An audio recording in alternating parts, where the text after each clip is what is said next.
So when they needed us, we could fight the battles that they never could.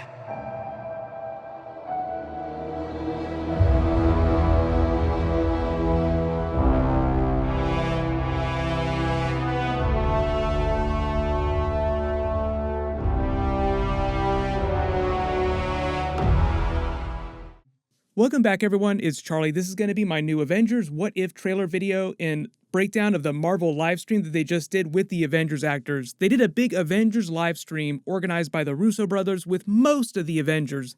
If you're new to the channel, be sure to subscribe to get all the videos. We're going to be getting Avengers Wandavision episodes later this year. I'll also talk about what's going on with that too in all the other Marvel Disney Plus shows. There's actually a lot of big stuff and a lot of good news.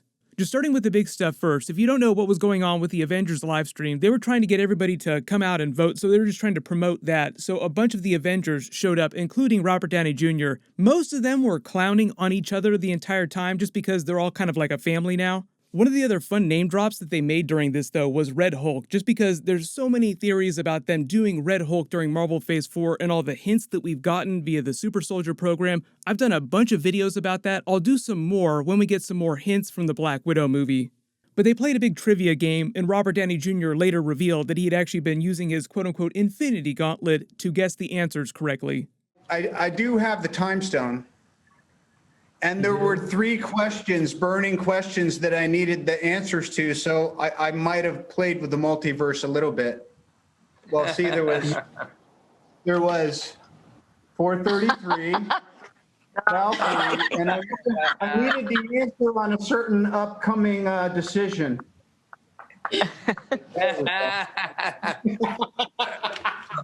Glad you survived the use of those stones, Robert. Oh my God. So what does that mean? Does that mean we're tied? Until we get to the Avengers What If episodes in the Black Widow movie, this is about as close as we're going to get to Iron Man actually coming back in a Marvel project. I know there's a lot of questions because Robert Downey Jr. has said a lot about what his plans are in terms of future Marvel movies. For the most part, he said that he has no big plans to come back and do Iron Man 4 or like a really big Marvel movie. But that doesn't include the smaller projects like the Avengers What If series. We're going to get the episodes of that next summer. I'll also explain the schedule for that in a second too, because they're only doing 10 episodes in season 1, and they're doing 1 episode for every single MCU film, which is 23 including Spider-Man Far From Home. The big report you may have heard more recently, though, is about him coming back in the Black Widow movie, but in a very roundabout way, very circuitous, not exactly what people would expect when you hear Robert Downey Jr. might be coming back as Iron Man. So the Black Widow movie mostly takes place in the past after the events of Captain America Civil War, but before Avengers Infinity War picks up. That's why Black Widow's hair is still red, it hasn't become blonde yet. So when you see people reporting that Robert Downey Jr. is supposedly going to show up during the Black Widow movie, it's actually going to be footage from Captain America Civil War that they're reusing or that they didn't put in Captain America Civil War. So adding him via deleted scenes. So technically it's him coming back, but it's not them filming new footage of Robert Downey Jr. walking around on set, recording new lines.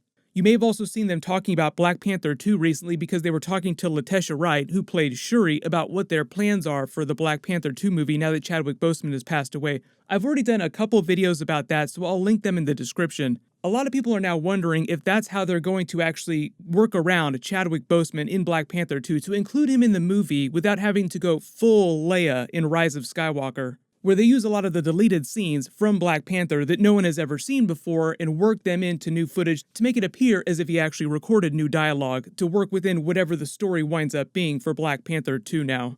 Most everyone is still grieving for him right now, so as you would expect, Marvel probably isn't going to say anything about that movie for at least another year or so. Originally, they were going to go into pre-production early next year. Chadwick Boseman himself was hopeful that he was going to gain all his weight back and just hit another home run.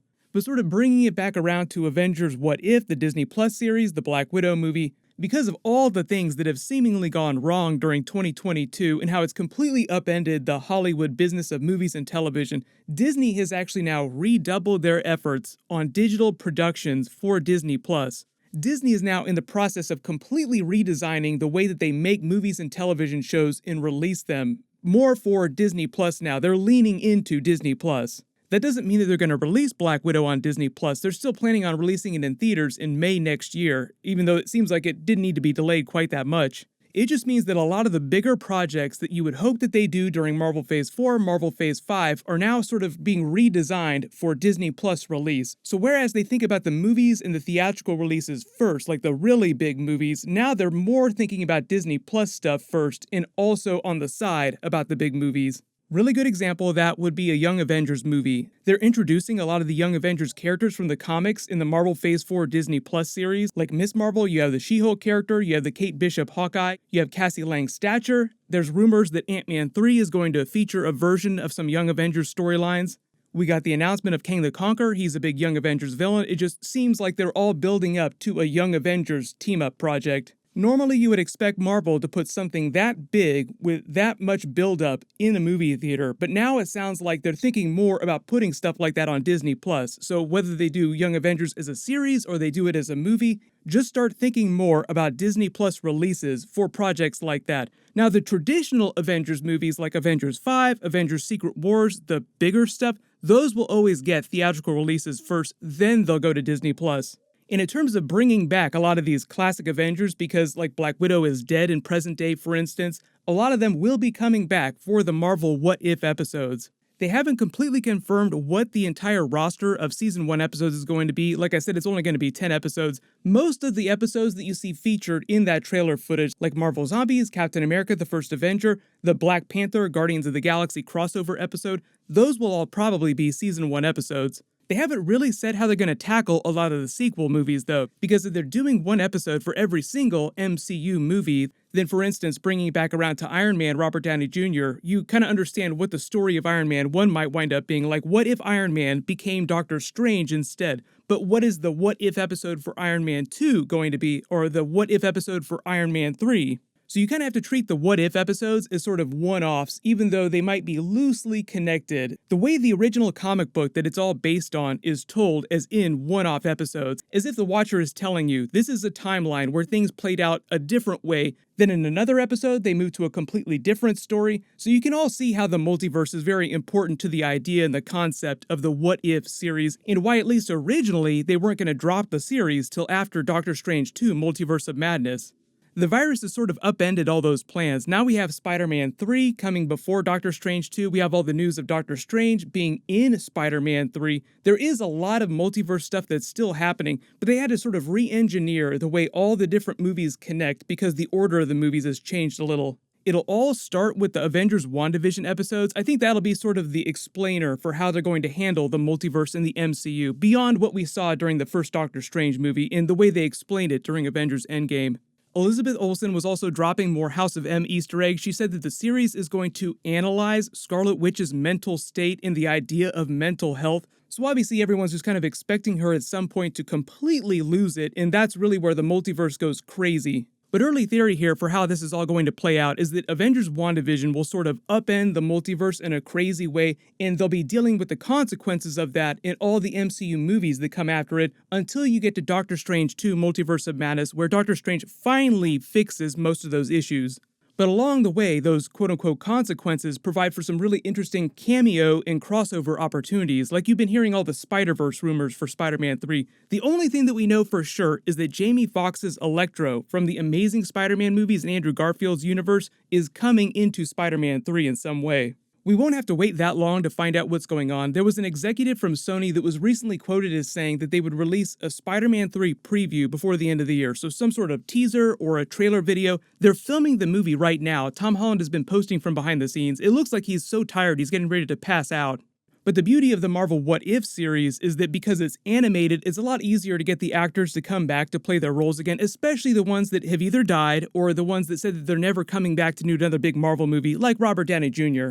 Because in each of the episodes, you can say this is a completely separate reality where this is taking place, where events played out differently in whatever movie it is that they're covering. Really, one of the bigger changes, even from the multiverse in Marvel Phase 4, is the idea of them doing more supernatural characters, darker characters. Like you get into the Blade movie, Ghost Rider, any of the Midnight Suns, you have the Moon Knight series. There'll be more announcements about all that stuff pretty soon, too.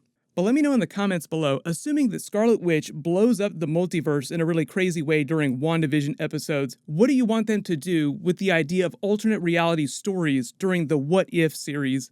In terms of release date, right now, they just announced the November schedule for Disney+. Wandavision is not on that, meaning that it's probably going to drop in December like they originally said it was. There were a lot of rumors about it dropping a little bit earlier. Now it just seems like it's going to be closer to the end of the year.